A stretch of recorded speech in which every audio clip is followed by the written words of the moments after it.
Visakha valley సమీప JLL homes నుండి రోడ్లపైకి వచ్చిన బాలికలు మాకు లోపల నరకం చూపిస్తున్నారంటూ బాలికల తీవ్ర ఆవేదన. స్లీపింగ్ టాబ్లెట్లు ఇస్తున్నారు, మానసిక రోగులుగా మారుస్తున్నారంటూ ఆరోపణలు. ఆత్మహత్యాత్మకు ప్రయత్నం చేశారు బాలికలు. విశాఖల ఘటనపై సూపరింటెండెంట్ సునీత స్పందించారు. బాలికల మానసిక పరిస్థితి సరిగా లేకపోవడం వల్ల అలా ప్రవర్తించారని, ఆరోగ్యంగా ఉండేందుకే చికిత్స అందిస్తున్నామన్నారు. బాలికల ఆరోపణలపై సమగ్ర విచారణ జరపాలని హోంమంత్రి వంగల్పూడి అనిత అన్నారు. Visakha police commissioner Bakshi collector Harendra Prasad ను ఆదేశించారు. యాక్షన్ తీసుకుంటామమ్మా. అలాగ వచ్చినట్టయితే వీళ్ళు ఏంటంటే పేరెంట్స్ వాళ్ళు కకృతి పడతారు. నేను అప్పటికే పేరెంట్ ఎప్పుడైనా అడ్మిషన్కి వచ్చినప్పుడు నా ఫోన్ తప్ప ఎవరి ఫోన్ వాడొద్దని చెప్తాను. ఎందుకంటే వాళ్ళ ఫోన్స్ నాట్ అలౌడ్ అమ్మా, లోపలికి నాట్ అలౌడ్. వీళ్ళు ఏంటంటే వాళ్ళకి అయిందమ్మా వీళ్ళకి అయిందమ్మా చెప్తారు, కానీ అది మనం పూర్తిగా అనలైజ్ చేసుకొని అది ఎంతవరకు కరెక్ట్ అనేది మనం వెళ్ళాలి తప్పితే అది ఒక అమ్మాయి చెప్పిందని మనం వెంటనే ఫార్వర్డ్ అవ్వలేము. ఎందుకంటే వాళ్ళ మానసిక ఏంటంటే వాళ్ళకి రోజు ఫోన్ చేయాలి, కానీ మాకు రోజు చేస్తాం. ఎందుకంటే చేయకపోతే అన్నం తిన్నంటది. అందరినీ వదిలేసి పర్టికులర్ ఒక కుమారి గారి గురించి కుమారి గురించి ఎందుకు చెప్తున్నారంటే ఆ అమ్మాయి ఏదో తీసుకుందామా మా అమ్మాల దగ్గర వాళ్ళ దగ్గర అని చెప్తున్నారు వీళ్ళు. కానీ ఆ అమ్మాయిని అడిగినట్టయితే ఏమోనమ్మా నేను ఎప్పుడు తీసుకోలేదు అన్నట్టుగా ఆమె చెప్తుంది. అయితే మాకు విట్నెస్ ఉండాలి. ఫస్ట్ ఆ విట్నెస్ సేకరించి ఆ అమ్మాయిని మేము త్వరలో మేము ఆ అమ్మాయి మీద హెల్పర్ గా పనిచేస్తున్నారు ఆవిడ. అయితే మాత్రం రిలీజ్ చేయడం అయితే కమిటీ వాళ్ళందరికీ కాల్ చేయడం జరిగింది.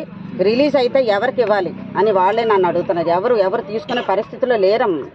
అంటే పోలీసులు ఉండగానే పంపిస్తే ప్రమాదము. అయితే ఇప్పుడు మేము మెంటల్ కేర్ హాస్పిటల్కి కలెక్టర్ గారు కూడా కాల్ చేశారట. వీళ్ళు మానసిక పరిస్థితి ఏంటంటే వాళ్ళు కూడా ఇప్పుడు వస్తున్నారు. అయితే మాత్రం ఇప్పుడు మేము ఐదుగురిని కూడా మేము తీసుకువెళ్తాం అక్కడికి. ఎందుకంటే పర్టికులర్గా ఈ 5 మందినే పెట్టాం కదా, అంటే మీకు చెప్తాను మామూలుగా. ఇప్పుడు 5గురినే ట్రై చెయ్యం. ఈ 5గురు ట్యాబ్లెట్ వేసుకోరండి. ట్యాబ్లెట్ ఎందుకంటే రోజు మార్నింగ్ మధ్యాహ్నం ఈవినింగ్ ట్యాబ్లెట్స్ ఉంటాయి వీళ్ళకి. ఆ ట్యాబ్లెట్ వేసుకుంటేనే వాళ్ళు స్లీప్కి వెళ్తారు, అది ట్రీట్మెంట్ స్టార్ట్ అవుతుంది. మనం అడుగుతాం అమ్మ ట్యాబ్లెట్ వేసుకుంటే నేను వేసుకోను. అప్పుడు మనం ఏం చేస్తాం, అందులో అమ్మ ఎలాగైనా వేసుకోవాలి. అన్నం తినాలి అంటే ఇప్పుడు ట్యాబ్లెట్ వేసుకుంటే కానీ అన్నం తింటే కానీ ట్యాబ్లెట్ వేయడం అవుతుంది. ఆ అన్నం తిన్నంటారు అంటే వాళ్ళు మానసిక పరిస్థితి తిన్నాం అంటారు. అప్పుడు మనం ఏం చెప్తాం, అమ్మ కొంచెం తినకపోతే ఎలాగమ్మా చేయడమ్మా అని అంటే అది బలవంతం అంటే మరి నేను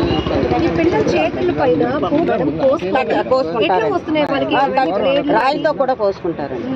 వాళ్ళకి నిప్పులు తీసేస్తాం, అర్థం ఇవ్వము. ఎక్కడో చిన్న దొరుకుతుంది దాంతో ఫుల్గా కట్ చేసుకుంటారు. అందుకే నేను చెప్తున్నాను, అమ్మాయి మనకి వచ్చినాక ఎప్పుడైతే అలా కటింగ్ చేసుకుందో, ఎప్పుడైతే హైట్ అవి ఎక్కుతున్నదో వెంటనే మేము ఎంసీహెచ్కి రిఫర్ చేస్తాం. ఎందుకంటే సూసైడ్ టెండెన్సీ ఉండొచ్చు ఆ అమ్మాయికి, కటింగ్ చేసుకున్న ఇది ఉండొచ్చు. కనుక మేము వెంటనే అది మెంటల్ కేర్ హాస్పిటల్ తీసుకెళ్ళి ట్రీట్మెంట్ చేయిస్తాము. ఇంకా ఏమైనా లోపల ఇంకా మానసిక ఇది బాగాలేకపోతే కేజీహెచ్ కూడా పట్టుకెళ్ళి ట్రీట్మెంట్ చేయవలసి ఉన్నది, చేస్తుంటాం కూడా మేము.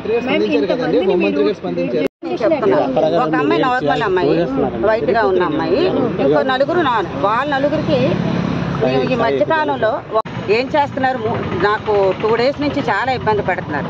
ఏంటంటే ఇలా ఎక్కేయడం, పెంకులు ఎక్కేయడం, నమ్మ పంపించండి. అప్పుడు నేను ఆర్లో పోలీస్ స్టేషన్కి నేను ప్రొటెక్షన్ అడిగాను.